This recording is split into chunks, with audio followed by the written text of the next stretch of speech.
Hi there. One of the my biggest passion I ever had in life, and the first thing I was ever really passionate about, is books. I've read a lot of books in my life. Now, this is just a pamphlet, really. There's how many pages are there? 70 pages. Half of this is prefaces from the various editions. Blah blah blah. This is where it starts. That's the whole length of this book. It's called The Communist Manifesto. If you want to read this book, which is only a pamphlet and you can read in half an hour, this will explain to you a lot of what's going on right now. There's an old saying which is, if you don't know history, you're bound to repeat it. Now what's happening right now has happened before. It was called the Weimar Republic, spelt with a W if you want to Google it. But it was Germany after World War I, called the Weimar Republic. And it was very much what's happening now. Now the differences, the big difference that's changed through history is the people that are writing history right now, all the famous people, they've all read all these books. All the people running the world have read these books, they understand history, they know what happened. And what they've done now is what was the right in politics has become the left, and what's become the left. You notice Antifa, who call themselves left-wing communists, act exactly as the Nazis did. When you see footage of the Nazis smashing windows, hurting Jewish people, hurting communists, blah blah blah. It was the Jewish communists they were particularly after, but anyway, that was the right in those days, and they went after the left. Now it's the left going after the right, and both sides, the one that was going after the other one, were a bunch of liars. Here's a little quote for you. This is from a great book that you really need to read called Tragedy and Hope by Carol Quigley, about the history of the world from World War I. Anyway. Blah blah blah. Now, the head of the government to whom the president gave a this is in 1918. The head of the government to whom the president gave a mandate to form a cabinet was called the Chancellor, Bill Gates. The chief weaknesses of the Constitution were the provisions for the proportional representation of and other provisions by Article 25 and 48, which allowed for the President to suspend constitutional guarantees, does this sound familiar? By rule of decree in periods of national emergency, and that's in quotation marks, national emergency. As early as 1925, the parties of the right, which is now the left, were planning to destroy the Republic.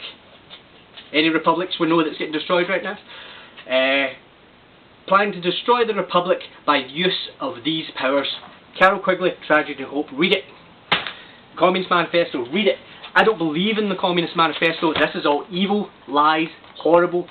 But Karl Marx said when they started that when Lenin and Trotsky started, and then it became Uncle Joe after that, but what they're doing, he said, wasn't communism. Karl Marx said that the only place communism could truly happen was in America after the fall of capitalism. You also have to read this, Morals and Dogma of the Freemasons by Albert Pike. Albert Pike was a big Freemason. Look him up, Google all of these things and just watch a video. Don't even bother reading the books, just watch a video. Albert Pike, Morals and Dogma of Freemasonry. Got to know that. This is, this guy here was Martin Bormann, and he was Hitler's secretary. Now, the Nazi Party is very misunderstood. Evil motherfuckers. Hitler started out with a good idea of nationalism because he was pissed off by the Weimar Republic, which is what's happening right now in America. And he started off with all of that, and then it all became very negative, very bad, attacking Jews, all this bad shit. Anyway, but it's all been reported very wrong. When he was in prison, the Nazi leadership, which he picked the Nazis as his party because they were a bunch of gangsters and he thought that would help him, and they're the ones that wrote Mein Kampf, which is a bunch of crap. Mein Kampf is very similar to L. Ron Hubbard's Dianetics. Anyway, this book is what Hitler said over dinner from the start, from what years now? From the start of the war anyway to the end of the war. And he said lots of things that will blow your mind. Like in 1931 he said, after this is over, meaning the war, the Jews will have the state of Israel and they will impose it upon the people of Palestine, and from there they will infiltrate the governments of the world and send money back to Israel to dominate the planet. That's what he thought was going to happen. Don't know if it has happened, but anyway, He also said a lot of other weird things that you would never expect Hitler to say. Anyway, that's Hitler, but you've got to know who Hitler truly was. He was a big figure in history, and he changed the world. I don't like people that change the world for the bad. You've got to know that these people know your enemy. Anyway, Weimar and the rise of Hitler, and you'll find out what that's all about. But the thing I like about Hitler's table talk, it's the exact words he said, written down by a stenographer. This is the system that I believe in. It's misinterpreted.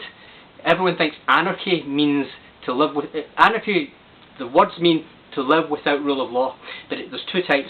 There's a type that's commonly known, which is to be a bunch of assholes all rioting and doing all that kind of shit.